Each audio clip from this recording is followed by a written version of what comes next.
and welcome everybody to today's webinar.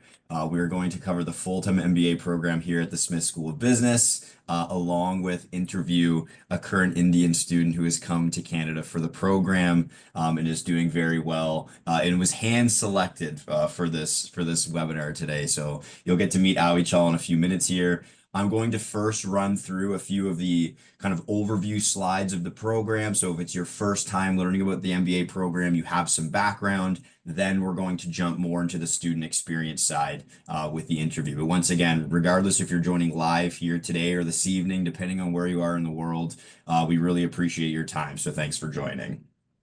We always like to kick off our webinars with a land acknowledgement. So Queen's University is situated on the territory of the Haudenosaunee and Anishinaabe people, and we are committed to an inclusive campus with accessible goods, services, and facilities that respect the dignity and independence of persons with disabilities. All communications from the Human Rights and Equity Office are available in alternate formats upon request.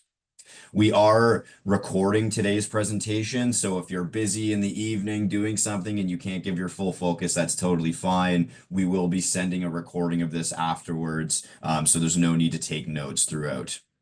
We do like to showcase the program's rankings on the Financial Times global ratings. So we like to kick off as well with a little bit of self-patting on the back here. So we're the ranked #1 program in Canada for several different factors last year. #1 being career services. That's actually a title that we've received for the last 5 years.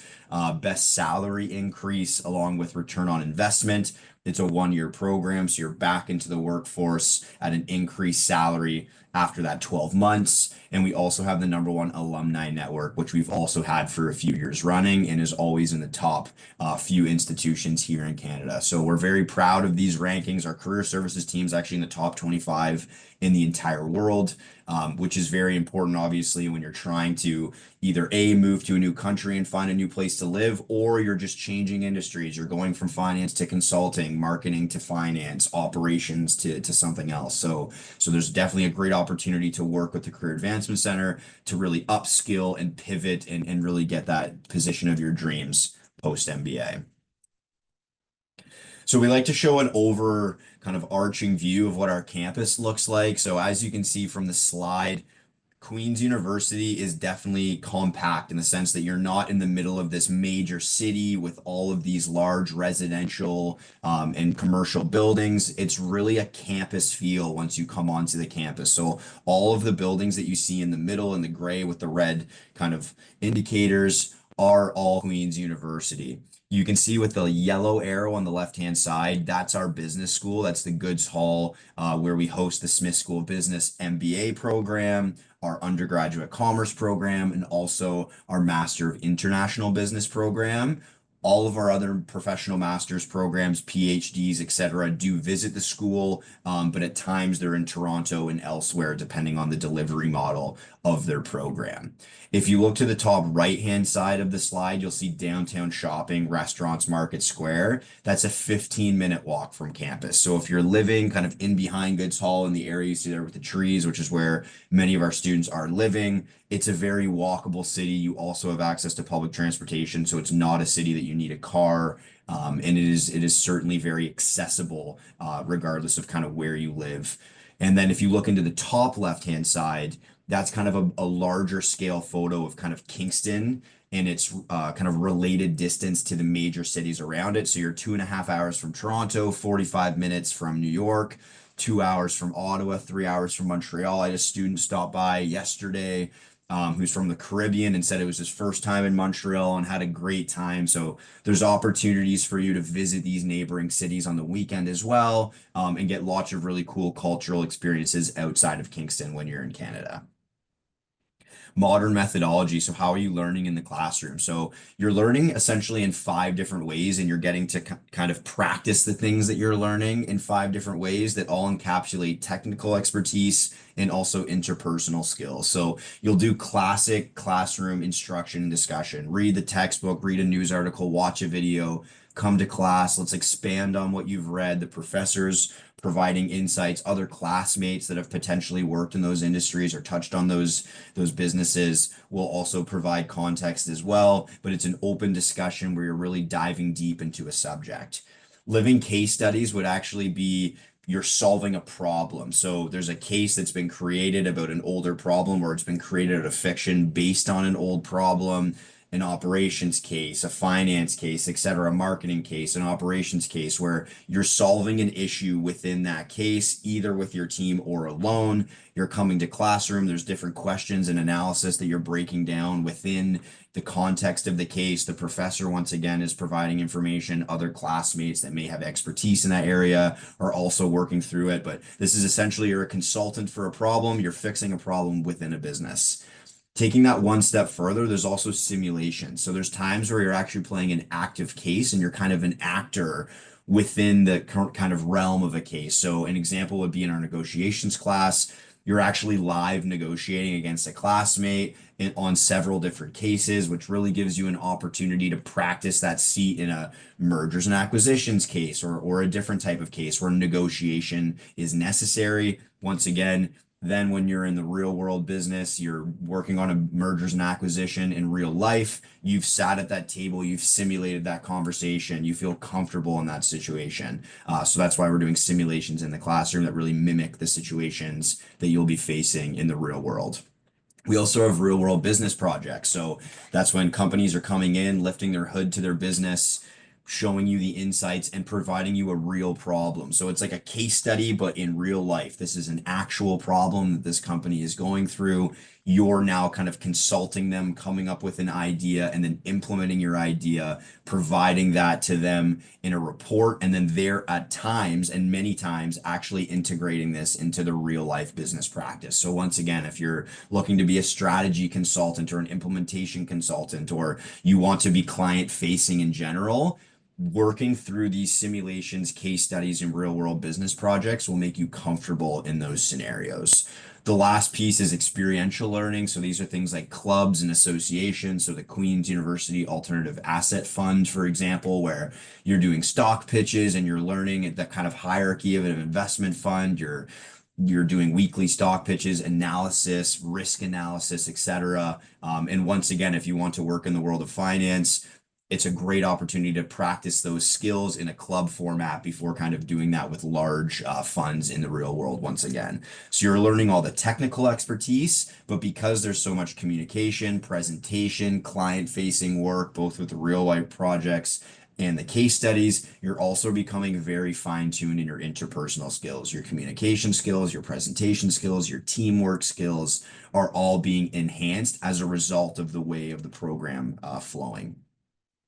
So how do we measure an ideal MBA candidate? So the first one would be intellectual horsepower. So when you're going through our application process, which I'll get to in a minute, you're kind of being looked at from four different lenses. The first one is intellectual horsepower. So what was your undergraduate degree in? What institution did you go to? What was your GPA? Specifically, what was your GPA in the last 2 years?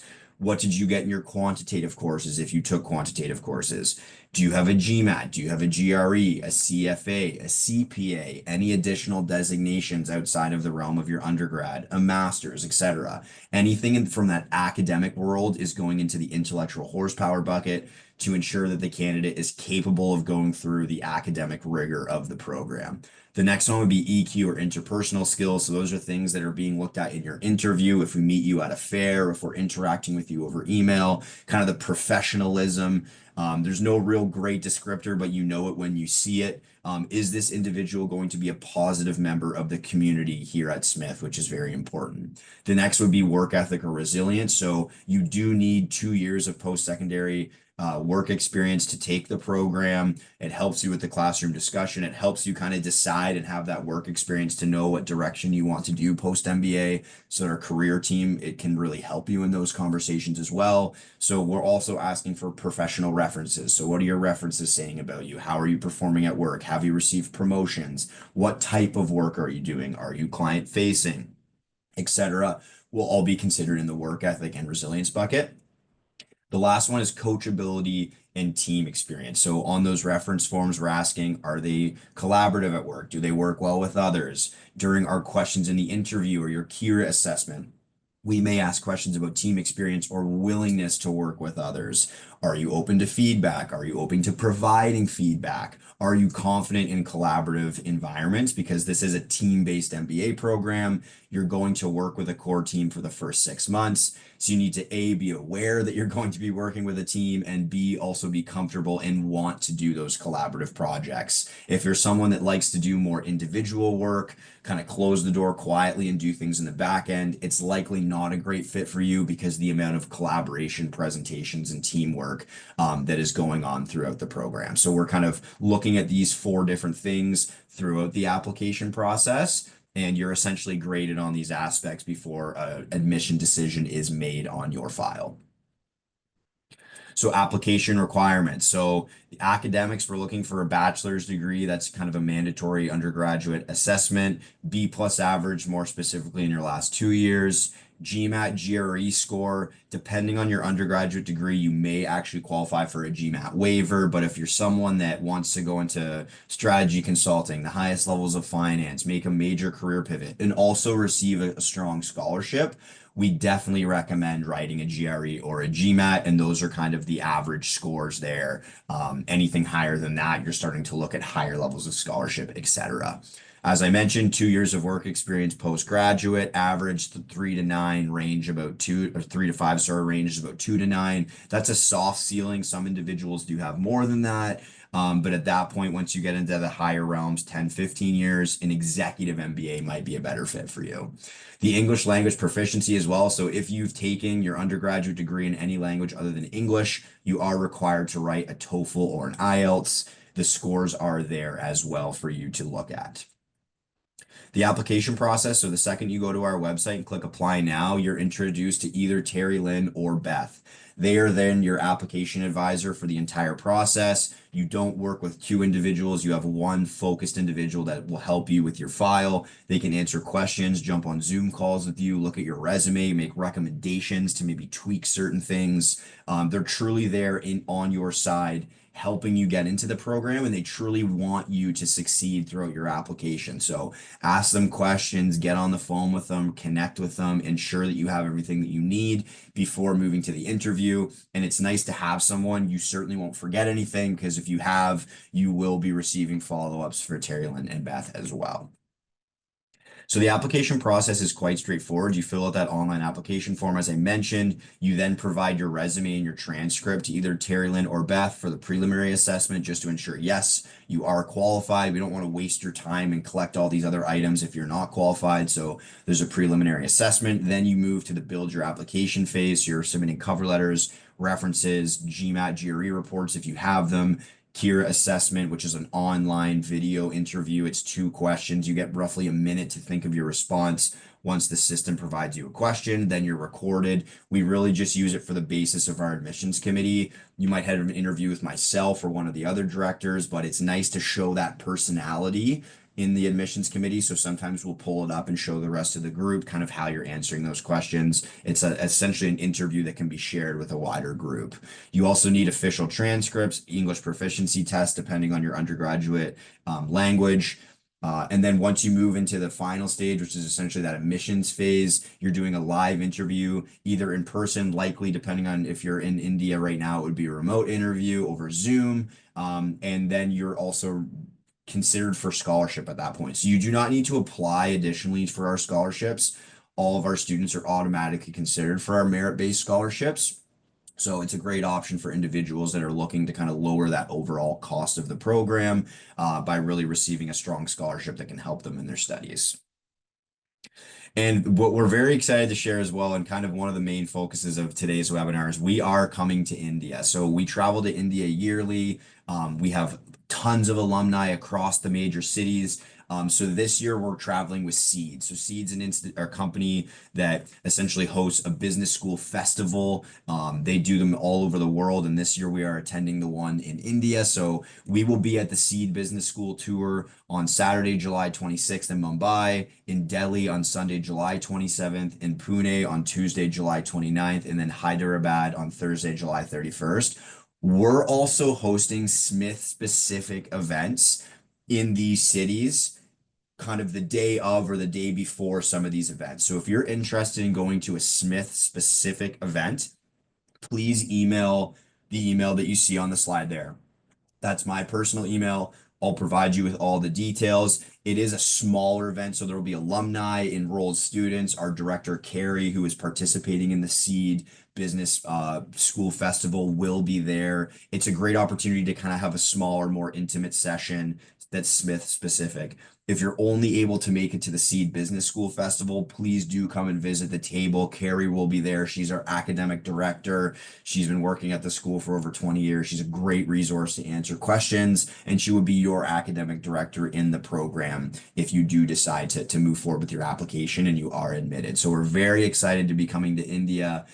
We wanted to advertise that, provide our email before jumping into the interview, which I know is the main point of today's webinar. So once again, thank you so much for joining. I'm going to be introduce you to Awichal, who's one of our current students in the full-time MBA program. Once again, Awichal, thank you so much for joining today. So I'll throw it over to Awichal just to say hello, maybe do a quick introduction.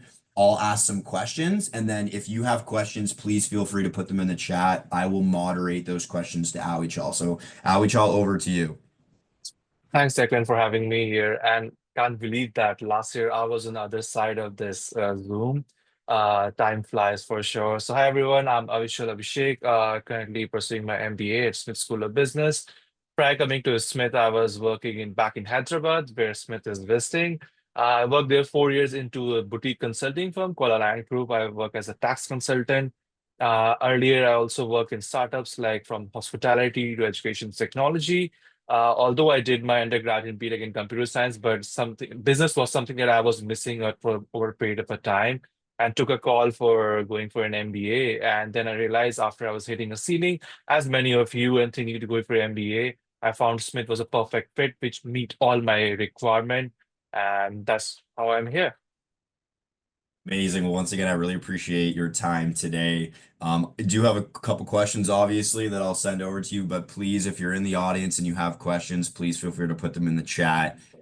We're certainly happy to answer those for you as well. So to kick off, Awichal, what motivated you to choose the Smith School MBA program over other options potentially in Canada or internationally? For sure. And I think this was one of the major thing for me while I was looking for the schools. When I was last year in your all of the place, explore the options like in Europe, in North America, especially in US and Canada. I identified that with Smith, the program fits my timeline, 12 months, the right amount of time that I'll be faster into the back in the job market as compared to any other program. The other thing which I really identify helpful for Smith was it's quite experiential learning as well as how human everyone was. Like whether I was reaching out to alum, whether I was reaching out to current students, everyone was responding very honestly and candidly, and they were responding promptly, which stood apart from me because I'm that kind of person who loves talking to people, who wants to know whether I'm getting valued, whether I'm getting heard or not. And that was a difference from Smith I experienced from day one. The moment even I reached out to Terry Lynn, as you must be going through the application process, the way she heard my story, the way she had guided me throughout the application process, that truly stood apart from me. And even right now, I'm almost like 6, 7 months into the program. I think I made 100% right decision to being at Smith. Well, we definitely love hearing that, and your point about deciding between Europe and North America, and it really is a global market when it comes to MBA. So please do your research when you're considering different places. But obviously, Canada and Smith is an amazing option, and I'm so glad that you're really enjoying your time so far. And I do see some questions coming in the chat as well, so you're definitely Yep. exciting the crowd here, Shaw. So we appreciate that. So jumping to the next point here. How would you describe your classroom experience so far, especially in the team-based learning model here at Smith? Mhm. For sure. And I think one of the reasons when I was looking for the Smith is to gain that diversity of a thought and diversity of perspective. And I've said to many of the times to Jeff or to many other professors, like, I think my team is more diverse than the entire cohort. We have, so just a quick glimpse, like we have 7 member team and all those seven for 7 different nationalities. And I was blown away, like, how can this be even possible? Because coming from in India, where you feel sometimes our thought process, our understanding were a bit different. But once you go to a team where so many diverse people from such a diverse background, from physiotherapists, from mental health, from marketing designing, from engineers, to even from healthcare sector, and you see everyone is bringing different thought process, everyone bringing different kind of perspectives. What I worked for me was people were open, people were acceptable, people were honest, and they were allowing everyone to speak up without afraid of any kind of a judgment. That helped me to grow over the period of a time. That helped me to flourish in this new environment, in this new country, where I was also very afraid initially, like, oh, I don't know how I will go. Oh, I don't know whether people will judge me or not. But I'm super glad to have that kind of a community around me where everyone was helping and pushing and growing. For the team-based learning, I feel it's really unique where you get a diversity of a thought on any kind of problem, any kind of a challenges. You hear from engineer, you hear from a healthcare practitioner, hear from a marketer, you hear from a salesperson, and that diversity of process changes the idea and opinion multiple times. No, that's a great answer. So I love firstly that you were touching on the diversity. So that's something that we certainly celebrate here and why we're traveling all over the world and recruiting amazing potential students like the individuals that are either here live or thinking about the program while watching the recording later on. So you're Right. learning about all these different cultures, how they do business around the world. To Awichal's point, you might have individuals in your team that are from 7 different countries, and that's such a unique experience. But then also building on top of that, it's the work experience. So you don't need to come from any specific industry or undergraduate degree. There's engineers, healthcare, individuals coming from marketing, sales, finance, operations, you name it. There's probably someone that's either in the program or gone through the program. We have a partnership with the Canadian Olympic Committee. So there's Olympians in the classrooms. You have individuals that are coming from all over the world with all these unique experiences. So you're not only learning through the classroom instruction, the cases, the textbooks, etc. You're also learning from your classmates and you're becoming a more kind of diverse individual yourself. And you're really learning about these cultures and these other industries through the conversations and the analysis that you're going through with your teammates. So I think that's a great Yeah. answer. So thank you for sharing. And to And add on, just yeah, to add please on to do. that, what Declan, I think this is really empowering, especially people who are very like introvert. They don't feel comfortable to speak up, but this kind of an environment where everyone is from a different background is really empowering and enriching. Even they feel their voice is being heard, and I feel that what Smith stood apart for me. No, certainly, I appreciate that, and I like the back and forth. This is natural. It's always the kind of best when we're just going back and forth. So if I say something that sparks another idea, you're the star of the show. Please jump back in. And what has your experience been like moving from India to Kingston, Ontario? So any surprises or challenges since you've been here in Kingston?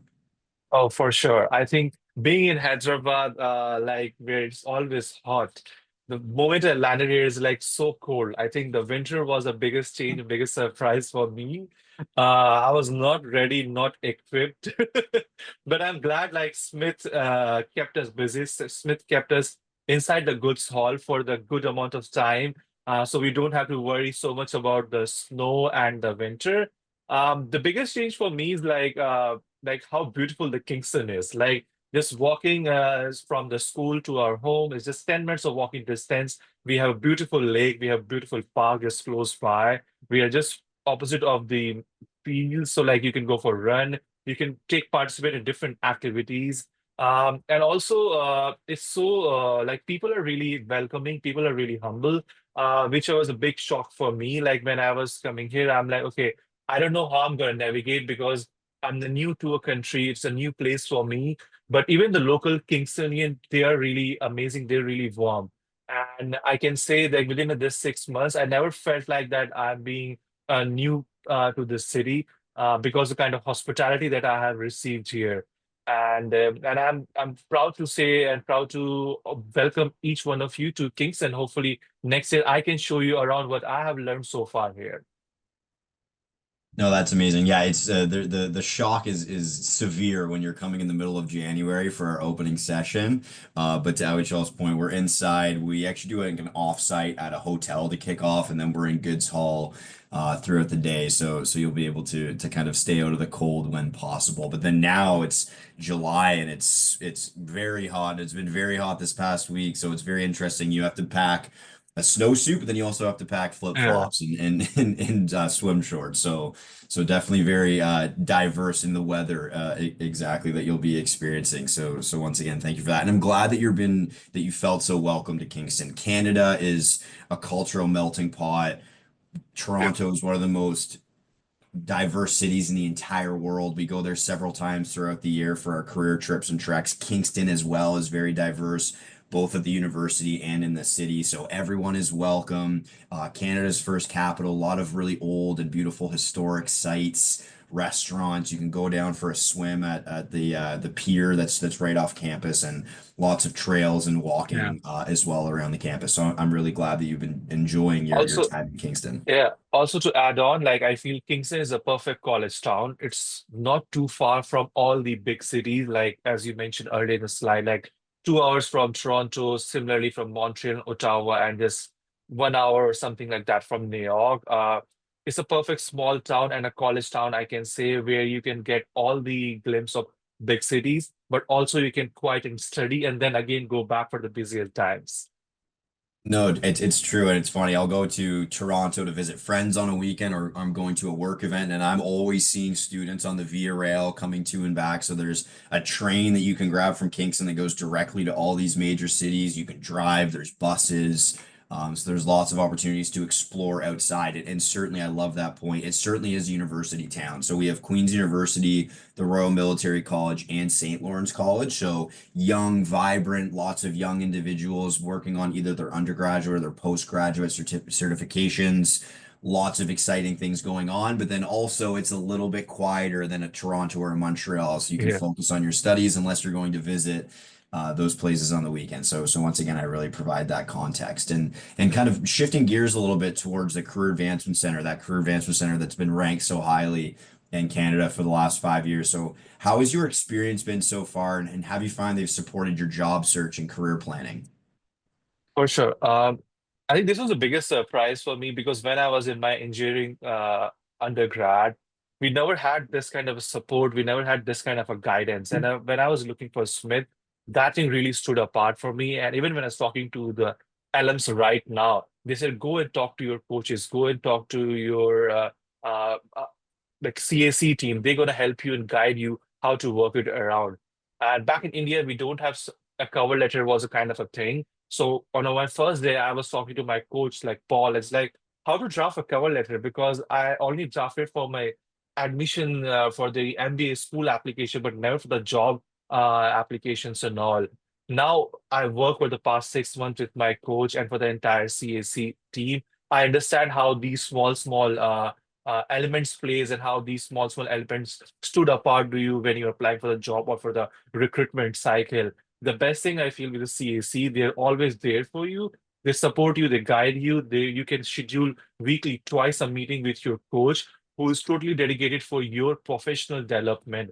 I experimented myself. I was like, I was confused. Oh, should I go for finance? Should I go for consulting? And he was very candid, like, do what you feel is right for you. And after doing some kind of exploration, I realized consulting is a route where I want to go. So you see that how much the support and how much the guidance is available from them. For example, in our recent Toronto trek, we have 3 day of an event over there, and it was totally packed from morning to evening for 3 days.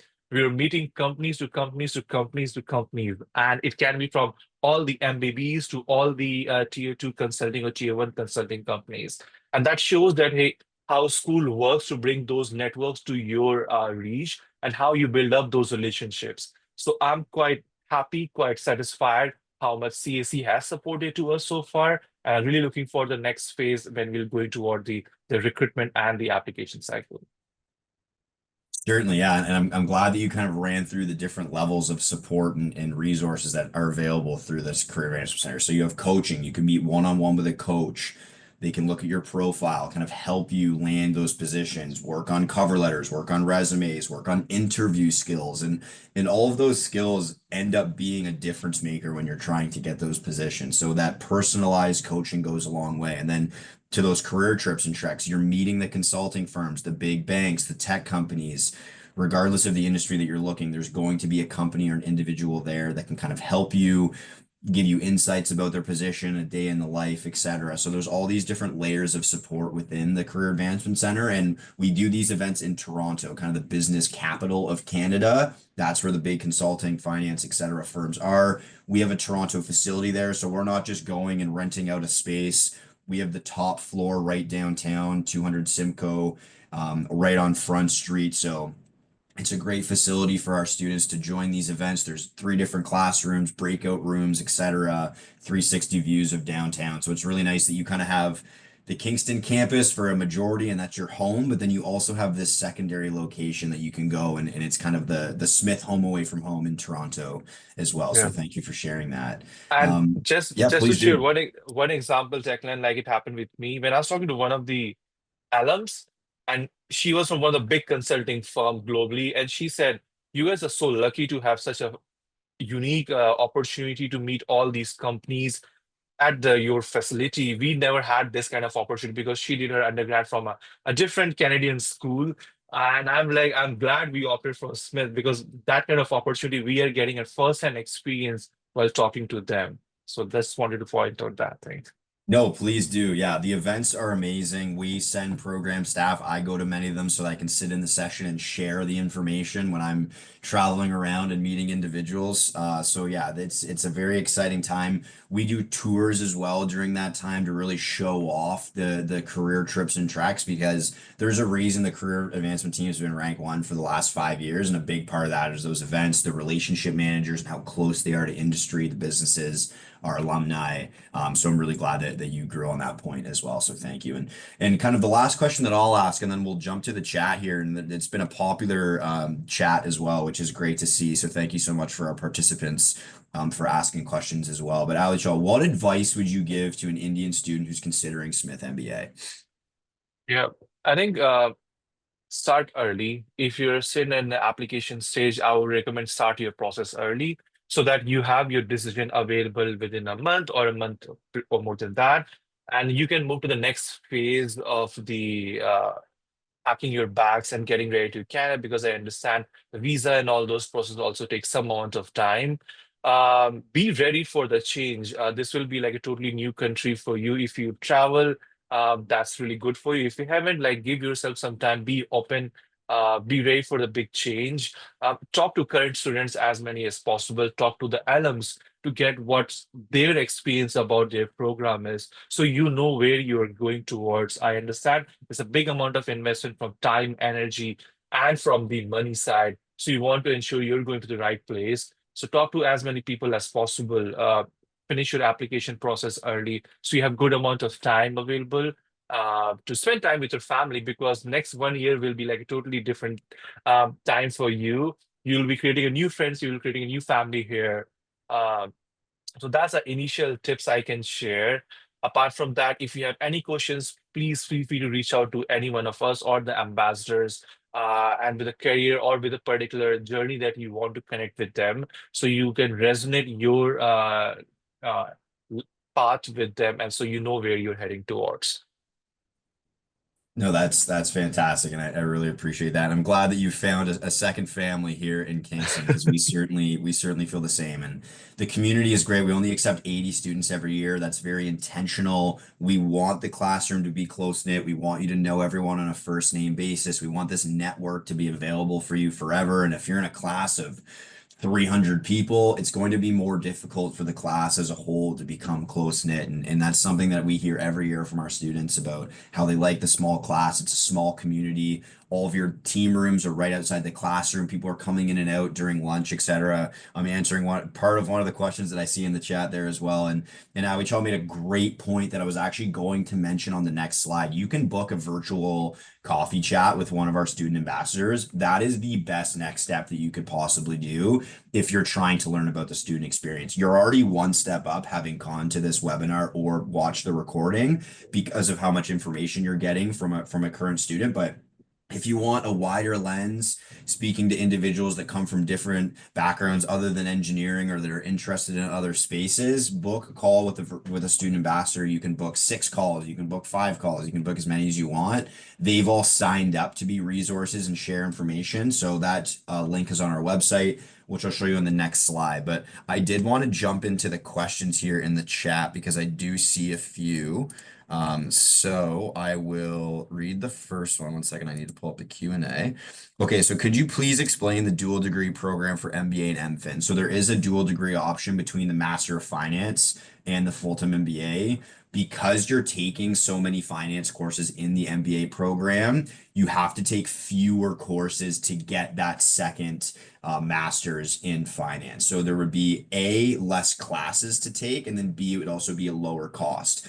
Typically, you would take the full-time MBA program first. You'd go through your electives kind of from actually this time frame roughly to December. And then depending on when the electives for the finance program are, you can take them kind of as you're going through your electives for the full-time MBA. But you do need to actually get accepted into both programs. So my recommendation for that specific question would be reach out to the application advisor, click apply now to the full time. When either Beth or Terry Lynn reaches out to you, say that you're interested in the dual degree and they'll help you every step of the way. They'll get you in contact with the Master of Finance application advisor. They'll help you walk through that process. And then when you're in the school, we help to ensure that your schedule is set up in a way that's manageable. And when you're going through your core MBA program, you're not taking those additional finance courses. It would be either after the program electives or during the program electives in that second half of the program. So that's a great question. There's lots of dual degree options available.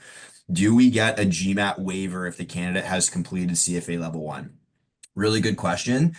We give GMAT waivers on the basis of quantitative ability. So if you come from an engineering background, a math background, a business background, an accounting background, an economics background, you would qualify for a GMAT waiver because you've proved in other aspects of your application that you're able to do the quantitative courses. And it is a quantitative heavy program in the first 6 months. So we need to see that you have those skills so that A, we're not letting you down and you join a program that's not a good fit. And then also B, you're not letting your team down by not having those financial skills when you come in the program. So if you have CFA level 1, very likely that you're getting a GMAT waiver, and you could also be considered for scholarship without the GMAT because you have that CFA level 1 and you've shown us you are committed to that finance space. So that's a great question. You certainly would be able to get a waiver. The waivers are just a case by case basis. You would just, once again, once you click apply now, Terry Lynn or Beth reaches out to you. You say, I have my CFA level 1. Can I get a GMAT waiver? And that will be a conversation you would have with your application advisor. So it's not like a form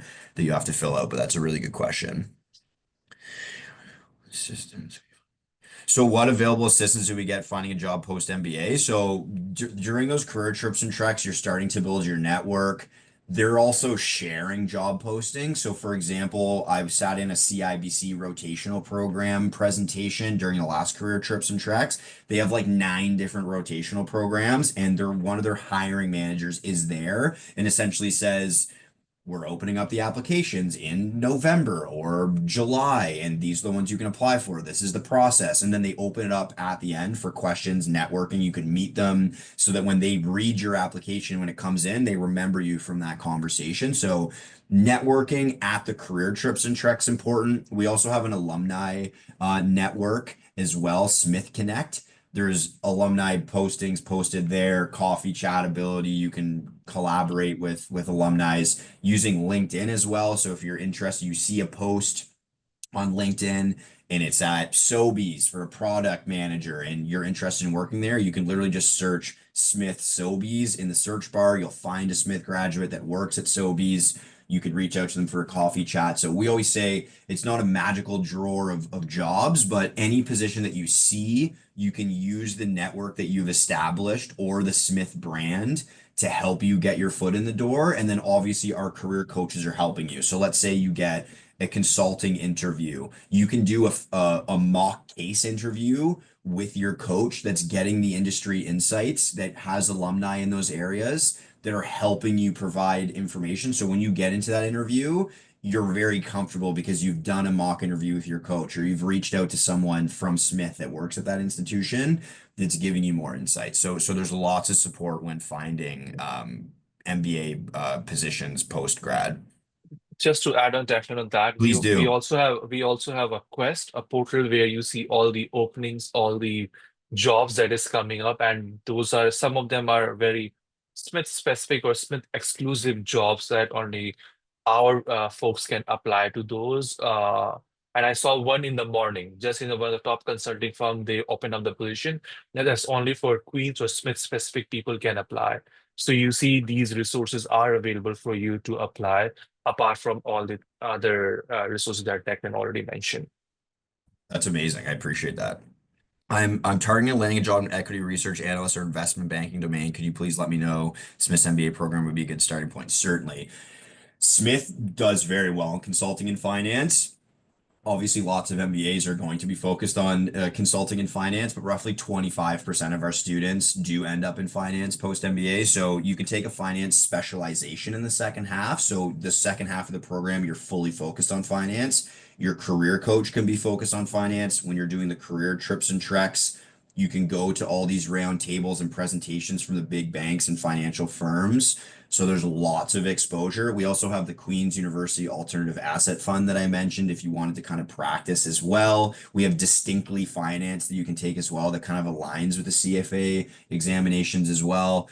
So yes, lots of exposure to industry, the content that you need to be learning. Our finance professors are amazing. Blair Robertson has over 20 years of investment banking experience internationally, and I always hear conversations with him in the hallway and students, and the professors are certainly there as resources as well. And I'm not sure if there was anything else you wanted to add there, Ali Chal, or if No, I think co-op and the distinctly finance that you mentioned is a great exposure and the opportunity. Like all the colleagues of mine who are pursuing finance, they are into co-op like since the start of the program, and they get direct first-hand exposure along with the distinctly finance that starts from the month of Feb. So that distinctly finance the first program that starts very early, and the amount of the investment I have, like I have a multiple session where Blair does, like he teaches you how to do research, how to do work, and what you can do yourself to be ready when the opportunity comes in. And you already mentioned that the how Toronto facility also created a unique opportunity because of the location where we are across all the big hustle bustle of the Bay Street and all. amazing. Thank you. What are the chances of an international student receiving a scholarship? So our scholarships are 100% merit based. So a domestic student has the exact same chance as an international student at receiving a scholarship. It would be based on GMAT performance, undergraduate grades. We do have a good scholarship rate. It's roughly like 60 to 70% of students will get some level of scholarship depending on their background, and you're automatically considered. The nice thing as well about our program, it's $0 application fee. So you could go through the process, be introduced to your application advisor, use our student ambassadors as resources, have 5 calls with them, go through your interview, have the entire process and support, and it's a $0 application fee. When you find out at the end of your interview period if you've gotten in or not, at that point, we also present the scholarship. So you don't have to make any investment aside from your time until you realize if you're in the program or not, and also what level of scholarship you've received with your offer. So certainly lots of opportunity to get scholarships. Ask your application advisors about your profile and should I write a GMAT to enhance? They'll have a very open and honest conversation with you, but certainly, yes, there's opportunities for international students to receive scholarships. We also have additional loans and funding support as well. Empower loans, and Prodigy loans, etc. Once again, our application advisors can help you every step of the way when it comes to that. But if you're someone, I've loved once again, Awichal's point about starting early. If you don't have your GMAT, you can still apply now. Start the application process, be introduced to your application advisor, ask them about your profile. What are things that would help me enhance my ability to get a scholarship, etc. they'll help you. It's better to find that out now than wait to later on in the cycle to apply, and then you don't have time to edit the resume or do certain things that can help you. So really good question. And I jump between the slides there. We'll jump back to the end. And then what was the okay, so a lot of these questions are actually specifically to the start of the show, which makes sense. So could you run through a typical day in the MBA program? But yeah, like you start your day around like 8 a.m. or 8:30. That first day of the first hour of a class will be. So usually in we have two classes in a day, especially during the core time. And that will be like from January mid till the June mid will go. And after the core gets over, we go to the elective. So in core, we have two classes in a day starting 8:30, it will go to 11:30. Then we have a 2 hour, 1 hour of a break. Then start again the next class from 1 p.m. till sometime 3 or 3:30, depends on how long the lecture is. And post that, we have our own team meetings because that's how the entire Smith program is. You work with the team. So we will work with a team project. We work into like another 2 to 3 hours. So you start your day like 8:30 a.m. and you finish around like 7 or 7:30. Sometimes it can get a bit late as well, depending upon how hard or tight the deadline is. But on an average, you being at goods around like 7 p.m., 6 p.m. very easily. Certainly, yeah. It's a full-time MBA program. We put it right in the name. There's no hidden aspects It's like a there. full-time job. Yeah, it replaces a full-time job. That is, yeah. And I mean, it's a one-year program. So some of these programs are 24 months. Obviously, those ones are a little bit more spread out. There might be like a co-op or an internship at the beginning or et cetera. We're a more compressed program purposefully so that you're back into the workforce within the year. 6 months of core, 6 months of electives. The electives, the period slows down a little bit because you're in more interviews, coffee chats, coaching meetings, et cetera. There's been lots of intentionality with how the program is designed. So yeah, the day in the life could alter depending on the time of year, but I think that's a great answer. And when does the January 2026 admissions application close? I'd say September. The reason for that is you need to get your visa, you need to figure out a place to live. I would start your application as soon as possible. It is still open for January 2026. We're coming at the end of July to visit. Please come to our Smith event, speak to Carrie. There are seats available for this incoming January intake, so please do apply. That was the next question as well. What's the length of the combined MBA program and MFin? This question specifically, because I don't work super closely with the full-time MBA, or sorry, with the Master of Finance program, I don't know the exact specifications. I think it's roughly 16 months. You take the MBA for 12 months, and then you would take a few of the additional finance courses right afterwards. But the Master of Finance program is a professional master's program in the sense there's only classes on evenings and weekends. So you could start working full time after completing the MBA before you have the Master of Finance complete. So there's lots of different options. The application advisor would be the best individual to ask those specific questions because also depending on what electives you pick, the timeline can kind of change, just like for our full-time students you can front load your electives and actually finish a little bit earlier. So it kind of depends, which is an answer that you'll hear a lot in the MBA. It depends. Um, and then I guess the last question here that I'll pose from the chat is, what would you think is the most challenging part of the entire application process for you, Avichal? Um, yeah, that's a really good question. I think I didn't It was face so that. smooth. Yeah, there was no difficult parts. I feel my only challenge was during the Kira interview because all the other time I was had a support of Terry and all the admission team, so there was continuous support of guidance for what's happening. Kira was like a very unknown territory for me because I have was like what is supposed to expect on that part. So just be mentally ready, be stick with the story what you were drafted in your like story for the application process. And if you stick with the same answers and you're able to justify, I think the Kira will also be an easy process. But yeah, Kira was more challenging for me than any other step. Also on other side, like I gave GRE. I tried to went with GMAT, didn't work out, and pivoted, go to GRE, worked out, and completed my application.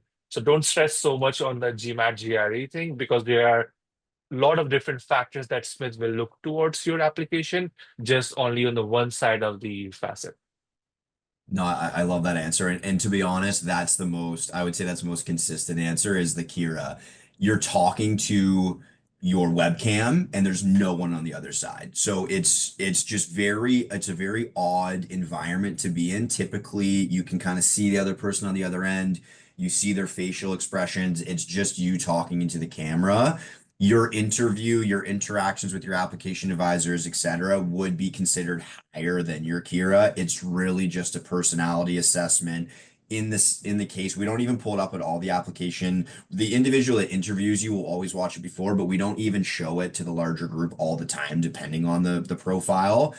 It's just an opportunity for you to share your personality. Please don't fret. It's awkward for everybody. Everyone kind of stumbles at the beginning. So please just don't overthink it too much. And I did see one more question come in the chat, which I will answer quickly. What's the teaching pedagogy? How are students assessed? Lots of teamwork. So roughly 50% of your deliverables are in teams. So presentations, reports, etc. There are some examinations, but it's not really the classic undergraduate where you're going to the gymnasium and you're writing midterms and you're writing finals.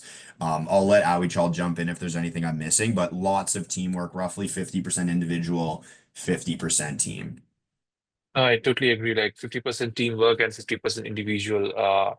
And I think you are being judged not only from your written or like writing answers, but also how actively you are contributed. I was shocked in some of the exams where I didn't perform well that much in my written, but I got a good marks because of my class participation. So that showcased that your profs are observing you, and you're not only being evaluated by your prof, but also by your peers whether your contribution was meaningful in the class discussion or not. No, that's great. And that's another nice thing about the small classroom. Like your professor knows you, especially if you're someone that's participating a lot or that's an area of interest for you and you're asking questions at break and going to visit them in their office hours. They know who you are. You see them in the hallway, they recognize you. Once again, with a 300 person cohort, you could walk by your coach and they kind of give you the side eye. That's not the case here. It's a small community, which is all very purposeful. You'll be closer to professionals, you'll be closer to your classmates. And once again, I just really appreciate everyone joining today or this evening, depending on where you are. If you're watching it later on next week or tomorrow, thank you once again for your time. Please do review the recording and reach out to me if you want to go to one of those Smith specific events. Awichal, once again, thank you so much for your time today. It was a great conversation going back and forth. I'm really happy that you found a family and a community here at Smith because we certainly feel the same way. And as always, Kit, thank you so much. Kit's in the background running the Zoom and the Q&A and everything, and she's the tech specialist, and we would not be here without Kit. So thank you to all, and I hope you enjoy your evening. Bye for now. Thanks, everyone. Bye bye.